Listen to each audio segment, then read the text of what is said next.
القرية. وينكم على المارينا مول؟ ليش؟ خايفين من صاحب المارينا مول؟ في خوف؟ ايش حقه؟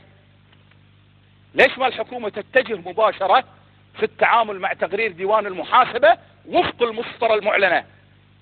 عامل له فندق هناك بدون ترخيص، وما عمل عقد مع الاخوان في املاك الدولة.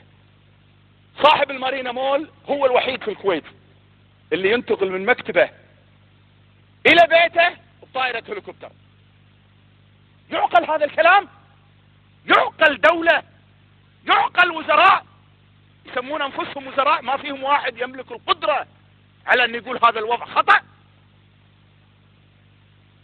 روحوا شوفوا المشاريع اللي عملها في فيلسة، شنو سوى؟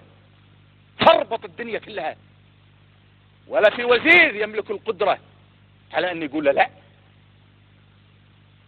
ما في وزير من الوزراء يقول له تعال هذه المسطرة، ويجب ان تقف عند هذه المسطرة، لان احنا دورنا ان نحمي المال العام، ودورنا ان نحمي مقدرات البلد. الاخ الرئيس اذا تفضلت ابي تمديد من فضلك. ممكن كمل. خلصت الان، خلصت يعني، بس عشان الامر متروك للمجلس.